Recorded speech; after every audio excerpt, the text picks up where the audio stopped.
माथे पर चमकती हुई बिंदिया का नाम है पिता, माँ के गले में पड़ी हुई मंगलसूत्र का नाम है पिता, माँ के हाथों में खनकती हुई चूड़ियों की ध्वनि का नाम है पिता, माँ के पाँव में बजने वाले पायल का नाम है पिता।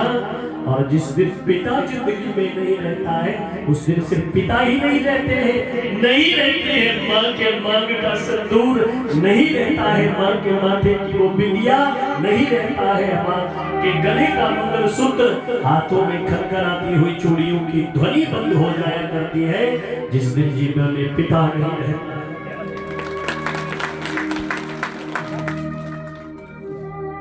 इसलिए इतने अभागी लोग इस कलयुग में पैदा हो गए। पिता की संपदा तो बांटते हैं, लोगों ने माँ बाप को भी बांट दिया, लेकिन ये कभी बड़ी सुंदर बात लिखता है, कहा किसी के हिस्से में मकान आया, पिता के जाने के बाद संपत्ति बढ़ती है अथवा जीते जी पिता बांटता है। तो ध्यान दीजिए, वो मां से और पिता से प्रेम करने वाला व्यक्ति लिखता है किसी के हिस्से में मकान आया, किसी के हिस्से में मकान आया, किसी के हिस्से में दुकान आई, मैं घर में सबसे छोटा था इसलिए मेरे हिस्से में मां आई, इसलिए मेरे हिस्से में मां आई। एक जंगल में एक बालक एक मृदंग को बजाने वाला व्यक्ति आए थे, मृदंग बादल किया करता था, ध्यान देना। और जब वो मृदंग बाजता उसी समय एक बकरी का छोटा सा मेमना आकर के वहां खड़ा हो गया। मां की कदर क्या होती है इस कहानी से समझे। तो वो मृदंग बजाता जंगल में, तो वो बकरी का मेमना दौड़ कर आता और उस व्यक्ति के पास खड़ा हो जाता। उस व्यक्ति ने उस बकरी के बच्चे से पूछा, लगता है तुझे संगीत की बहुत नॉलेज है, लगता है तू संगीत से बड़ा प्रेम करता है, इसलिए जब जब मैं संगीत बजाता हूँ तो दौड़ा हुआ चला आता है। उस बकरी के बच्चे ने कहा, मुझे नहीं पता तुम मृदंग पे क्या बजाते हो, मुझे नहीं पता है कि स्वर किसे कहते हैं, ताल किसे कहते हैं, मुझे तो इतना पता है कि जो तू मृदंग बजा रहा है उस मृदंग पर लगा हुआ चपड़ा मेरी मां का है, वो मृदंग पर लगा हुआ मेरी मां का। इसलिए मेरे प्यारे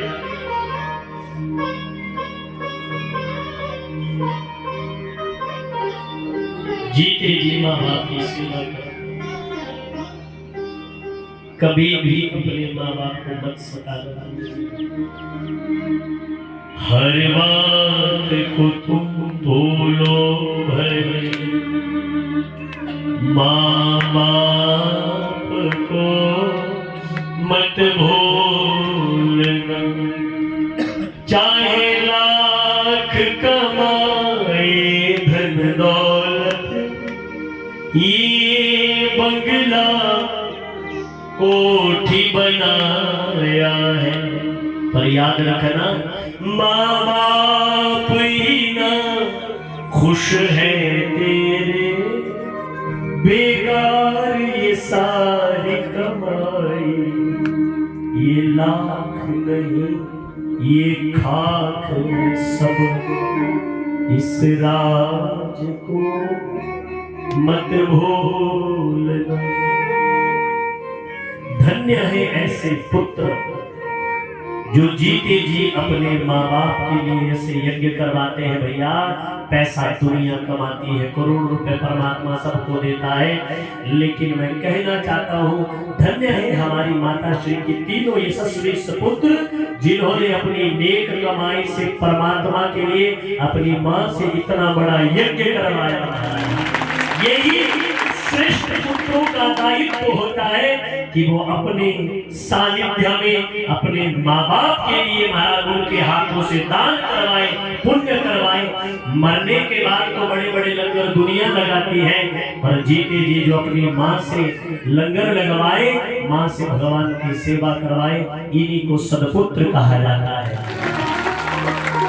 और ऐसे हमारे तीनों भाइयों की एक बार जोरदार तालियां, उन्होंने अपनी नेक कमाई से आपने ये लोक तो सुधार ही लिया, मैं व्यास जी से कहना चाहता हूँ आपने परलोक भी सुधार दिया। क्योंकि जिस घर में श्रीमद् भागवत की कथा होती है उस घर की एक नहीं बल्कि 21 पीढ़ियों को श्रीमद् भागवत तार दिया करती है। मेरे प्यारे तार दिया करती है।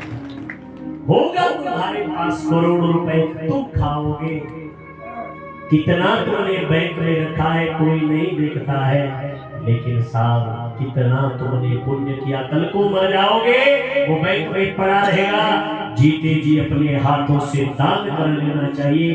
जीवन बड़ा क्षणिक है, क्या पता वित्तीय योजना में अगले साल तक सोच रहे, अगले साल तक तू जिंदा रहेगा या आज का कोई गारंटी कार्ड है तेरे पास।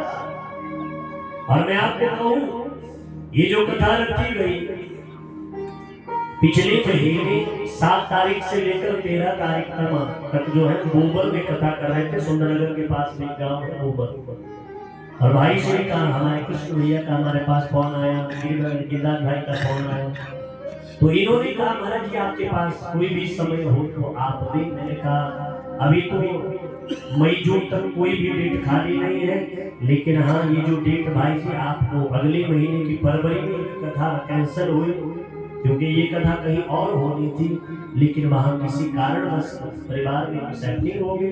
इस वजह से मैंने कहा एक डेट खाली है, तो इन्होंने कहा इसी को आप फाइनल कीजिए। मैंने कहा सोच लीजिए समय बहुत है, तो इन्होंने बड़ी सुंदर बात कही, ये तो फरवरी है, अगर आप इस महीने कहते तो हम इसी महीने की 25 तारीख से भी करने के लिए तैयार हैं। सुबह से शीघ्र ये है धर्म के लिए निष्ठा। और आज भगवान सभी ब्रजवासियों को रोता हुआ छोड़ करके गोकुल धाम में आए। गोकुल से महाराज मथुरा आए। भगवान ने महाराज मथुरा में आकर के रजत का उद्धार किया। सुदामा नाम के माली पर कृपा की, कुब्जा के ऊपर कृपा की, और अंत में भगवान ने पापी कंस का अंत किया और उग्रसेन महाराज जी को कारागृह से मुक्त करके राज सिंहासन के ऊपर विराजित किया। और भगवान स्वयं शिक्षा ग्रहण करने के लिए मथुरा छोड़ करके उज्जैन की नगरी में जाते हैं। संदीपनी मुनि के आश्रम में गुरुकुल